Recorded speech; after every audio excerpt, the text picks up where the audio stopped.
जैसा कि last episode में हमने देखा कि फैंग ब्रेक थ्रू करने के बाद स्टार ट्रैवलर लेवल का वॉरियर बन जाता है और अब फैंग की पावर बहुत ही ज्यादा बढ़ गई थी, इसलिए फैंग अपनी पावर को टेस्ट करता है, जिसमें हम देखते हैं कि Fang without heavenly forbidden shuttle को यूज करते हुए बहुत ही आसानी से हवा में फ्लाई करता है और इसी के साथ साथ अर्थ के ऑर्बिट से होता हुआ स्पेस में जाता है, जिसके बाद चांद पर चला जाता है। यानी कि अब फैंग अपनी इस पावर के साथ बहुत ही आसानी से स्पेस में आ जा सकता है। जिसके बाद हम देखते हैं कि फैंग एरिया 001 में आकर अपनी पावर को टेस्ट करता और इसमें फैंग की पावर बहुत ही ज्यादा थी, जिसे देखकर फैंग भी काफी हैरान हो गया था और वो कहता है कि अगर मैंने अपनी हेवनली फॉरबिडन शटल के सेकंड अटैक को मास्टर कर लिया तो फिर इस वर्ल्ड में लीडर होंग और वॉरियर ली शैन के अलावा कोई भी वॉरियर ऐसा नहीं होगा जिसे मैं अपने एक मूव को यूज करते हुए हरा सकता हूँ या फिर उसे किल कर सकता हूँ। जिसके बाद फैंग वहीं पर हेवनली फॉरबिडन शटल के सेकंड अटैक को मास्टर करने की प्रैक्टिस करने लगता है। अब व्यू चेंज होता और हम देखते हैं कि लीडर होंग का स्मार्ट फाइटर जेट बहुत ही ज्यादा स्पीड के साथ कहीं जा रहा था। अब हम उस फाइटर जेट के अंदर का व्यू देखते हैं, जिसमें हम देखते हैं कि लीडर होंग और वॉरियर ली शैन आपस में बातें कर रहे थे, जहां पर वॉरियर ली शैन कहते हैं, ब्रदर होंग इस बार हमें मिस्ट आइलैंड से काफी अच्छा फायदा हुआ है, आप मुझसे सब कुछ ना लें, कुछ ट्रेजर्स मेरे पास भी रहने दें। ये सुनकर लीडर होंग कहते हैं कि अभी हमें इसके बारे में बात नहीं करना चाहिए क्योंकि ये बहुत ही जल्दी हो जाएगा। वॉरियर ली शैन कहते हैं, ब्रदर होंग आप ज्यादा लालची मत हो, ठीक है ना, पिछली बार क्लाउड रेटेन आपका था। दोस्तों यहाँ पर वॉरियर ली शैन उन टेंटिकल्स की बात कर रहे हैं जिन्होंने फैंग पर अटैक किया था, जो कि फैंग को मिस्ट आइलैंड पर मिले थे। अब वॉरियर ली शैन कहते हैं, पिछली बार वहां से जो भी ट्रेजर्स मिले थे वो आपने रख लिए थे और इस बार अब मेरी बारी है। ये कहते हुए वो काफी खुश थे। जिसके बाद वो कहते हैं, ब्रदर होंग मुझे ये बताएं, इस क्लाउड रटन को यूज करने से आपकी पावर को बहुत ही ज्यादा बढ़ना चाहिए था, क्या वाकई इससे आपकी पावर इंक्रीज हुई है या नहीं? अगर आपकी पावर इंक्रीज हुई है तो वो कितनी हुई है? ये सुनकर लीडर होंग बड़े ही आराम से अपनी कॉफी का एक सिप लेने के बाद बताते हैं, मेरी पावर 50% इंक्रीज हुई है। जो सुनकर वॉरियर ली शैन को काफी बड़ा झटका लगता और वो अपनी सीट से उठते हुए कहते हैं,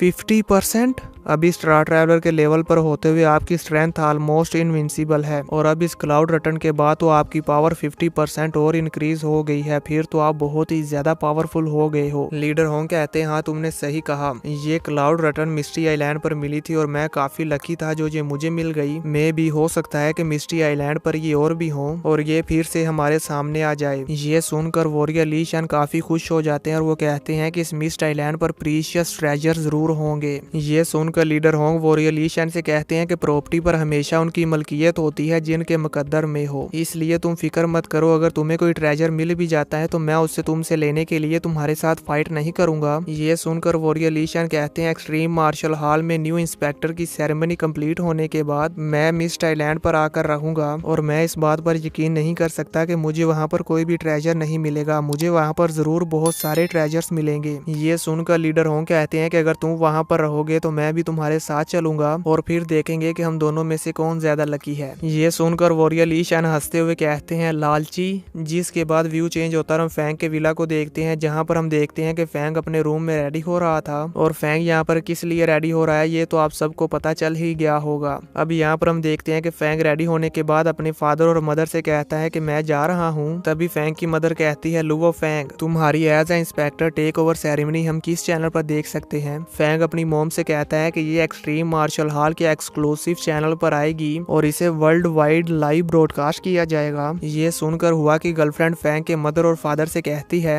आंट अंकल मैंने चैनल सेट कर दिया है, अब हम सब आराम से वो सेरेमनी देख सकते हैं, इसलिए आप ज्यादा परेशान ना हो। ये सुनकर फैंग की मदर भी रिलैक्स हो जाती है। जिसके बाद हम देखते हैं कि फैंग का फादर फैंग से कहता है, लुवो फैंग तुम ज्यादा टेंशन मत लो और आराम से सेरेमनी में जाओ। ये सुनकर फैंग कहता है ठीक है। जिसके बाद वो अपनी हेवनली फॉरबिडन शटल निकालता है और बहुत ही ज्यादा स्पीड के साथ अपने स्मार्ट फाइटर जेट में आ जाता है। जिसके बाद फैंग अपने स्मार्ट फाइटर जेट से जिगजियान मार्शल हॉल के हेडक्वार्टर्स में जाने लगता है। अब व्यू चेंज होता और हमें कुछ देर बाद का व्यू दिखाया जाता है, जहां पर हम देखते हैं कि फैंग जिगजियान मार्शल हॉल के हेडक्वार्टर्स में आ जाता है। अब फैंग सेरेमनी वाले रूम में बैठा होता है कि वहां पर हम देखते हैं फैंग के पीछे फैंग का फ्रेंड आहविन भी बैठा होता है, पर फैंग ने उसे वहां पर नहीं देखा था, इसलिए आहविन थोड़ा सा खांस कर फैंग का अटेंशन अटेंशन पाता है तो फैंग उसे देखकर कहता है, आहविन तुम भी यहाँ पर आए हो। आहविन फैंग को बताता है कि मैं यहाँ पर 9th division state special department को रिप्रेजेंट करने के लिए आया हूँ और ये डायरेक्टर ली यू है मेरे डायरेक्ट सुपरवाइजर। और फिर बड़ी ही दबी सी आवाज में कहता है, लुओ फैंग अगर ये सेरेमनी तुम्हारे लिए नहीं होती तो फिर मुझे इतने बड़े इवेंट में आने का चांस ही नहीं मिलता। ये सुनकर फैंग भी खुश हो जाता है और अभी जहाँ पर आहविन और लुओ फैंग बातें कर ही रहे थे कि तभी वहाँ पर उस सेरेमनी की होस्ट आ जाती है और वो आते ही सबसे कहती है, लेडीज और जेंटलमैन मैं आप सबको extreme global martial hall inspector की सेरेमनी में वेलकम करती हूँ। मैं इस बार इस सेरेमनी की होस्ट हूँ और अब मैं आप सभी के साथ इस सेरेमनी में आए हुए गेस्ट के साथ इंट्रोड्यूस करवाऊंगी जो कि है एक्सट्रीम मार्शल हॉल के मास्टर लीडर होंग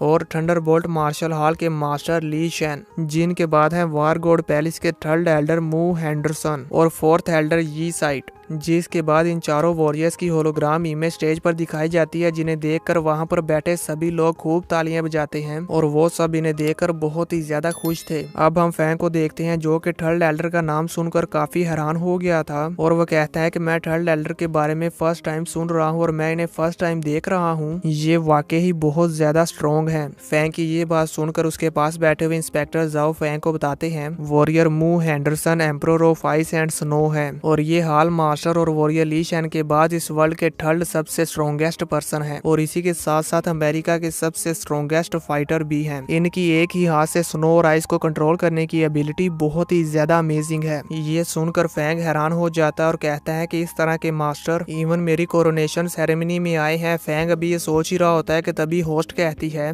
आज के हमारे लास्ट गेस्ट हैं वो पर्सन जिन्हें आज क्राउन पहनाया जाएगा जो कि हैं एक्सट्रीम ग्लोबल मार्शल हॉल के इंस्पेक्टर एल्डर लुओ फैंग। हम देखते हैं कि होस्ट के ये कहने की ही देर थी, जैसे ही होस्ट ये कहती है तो वहां पर मौजूद जितने भी लाइट्स और ड्रोन कैमरास थे वो सभी लुओ फैंग की तरफ हो जाते हैं। जिसके बाद स्टेज पर फैंग की बड़ी सी होलोग्राम इमेज दिखाई जाती है जिसे देखकर वहां पर मौजूद सभी लोग काफी खुश हो जाते हैं और वो सब तालियां भी बजाते हैं। यहाँ पर फैंग की ओल्ड फायर हैमर टीम के सभी मेंबर्स भी थे, वो ये देख बहुत ही ज्यादा खुश हो जाते हैं क्योंकि आज फैंग ने वो कर दिखाया जो कि वो अपने सपने में भी नहीं सोच सकते थे। एल्डर याओरा और एल्डर फ्रोस्ट भी यहाँ पर थे, वो भी फैंग की सेरेमनी में आकर बहुत ही ज्यादा खुश हैं। और हम यहाँ पर मिलिट्री के कमांडर लाओ ली को भी देखते हैं, वो भी बहुत ही ज्यादा खुश थे। जिसके बाद हम देखते हैं कि वो होस्ट फैंग को स्टेज पर बुलाती है तो फैंग स्टेज पर जाने लगता है और हम देखते हैं कि ये सारी सेरेमनी लाइव ब्रॉडकास्ट की जा रही थी। फैंग की फैमिली भी इसे टीवी पर देख रही थी।